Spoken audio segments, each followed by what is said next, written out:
Բարև ձեզ։ Հայտնության գիրքը, գիտեք, լիքն է գաղտնիքներով, բայց այսօր մենք միասին կփորձենք բացահայտել մի շատ հետաքրքիր տեսություն։ Մի տեսություն, որը միավորում է երկու, թվում է թե բոլորովին իրար հետ կապ չունեցող մարգարեություններ։ Խոսքը գնում է 144 հազարի եւ երկու խորհրդավոր վկաների մասին։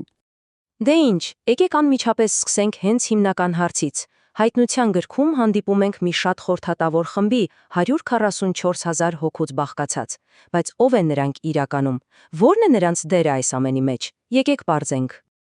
Լավ, գնացինք։ Մեր այս ասես հետաքրքրության առաջին բանալին մի խումբ է, որին նկարագրում են որպես կնքված։ Հետաքրքիր է, չէ՞։ Ու տեսեք, թիվը շատ կոնկրետ է, 144,000։ Սա ուղղակի ինչ-որ պատահական թիվ չի, այլ ճիշտ, հստակ քանակ, որը նշվում է տեքստում, ու հենց սա ինքնին արդեն մի տեսակ հետաքրքրություն է առաջացնում։ Համաձայն եք։ Լավ, բա որտեղից է գալիս այս թիվը։ Տեսեք, Հայտնության գրքում գրված է, որ նրանք Աստծո ծառաներն են, ընտրված Իսրայելի ցեղերից, ու ամենակարևորը նրանց ճակատներին հատուկ կնիք է դրվում։ Հենց այս կնիքն էլ նրանց առանձնացնում է մնացածից։ Ու գիտեք, թե ինչն է այստեղ իսկապես ուշագրավ։ Տեքստը շեշտում է, որ նրանք ընտրված են ցեղերից, այսինքն յուրաքանչյուր ցեղի մի մասն են, ոչ թե ամբողջ ցեղերը։ Սա ընտրյալների խումբ է, հասկանում եք, բայց ահա ամենախորհրդավոր մասը։ Կնքվելուց հետո նրանք ուղղակի անհետանում են պատմությունից։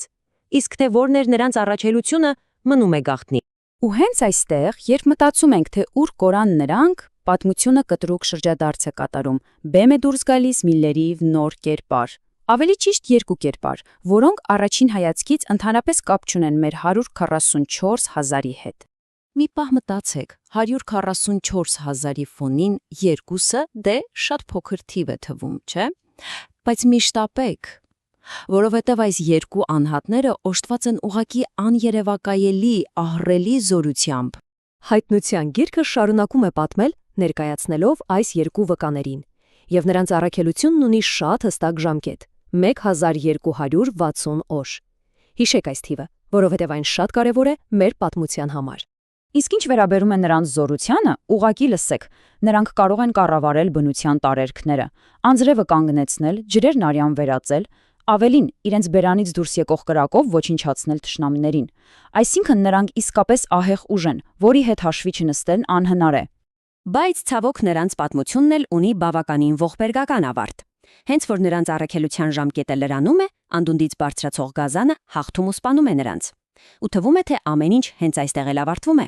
Ուրեմն եկեք ամփոփենք, թե ինչ ունենք այս պահին։ Ունենք երկու տարբեր, իրարից անկախ թվացող պատմություն։ Մի կողմից 144,000 կնքվածներ, որոնք ուղղակի անհետանում են, մյուս կողմից երկու գերհզոր վկաներ, որոնց սպանում են։ Հարց, որն է կապը։ Կա արդյոք կապ։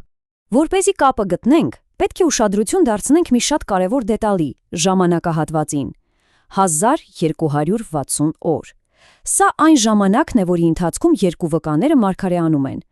Այս թիվը, այս ժամանակահատվածը առանցքային է ամբողջ տեսությունը հասկանալու համար, այնպես որ ուշադիր եղեք։ Դե եկեք մի պահ տեսողականորեն համեմատենք այս երկու խմբերին։ Մի կողմում ունենք 144,000 հոգի, կնքված են Իսրայելից, մեծ խումբ են եւ անհետանում են։ Մյուս կողմում ընդամենը 2 հոգի, հզոր անհատներ են, մարգարեանում են 1260 օր, հետո պարտվում են։ Առաջին հայացքից նրանց միջև ընդհանրապես ոչ մի ընդհանուր բան չկա, բացարձակապես։ Ուրեմն, սա է մեր գլուխկոտրուկը։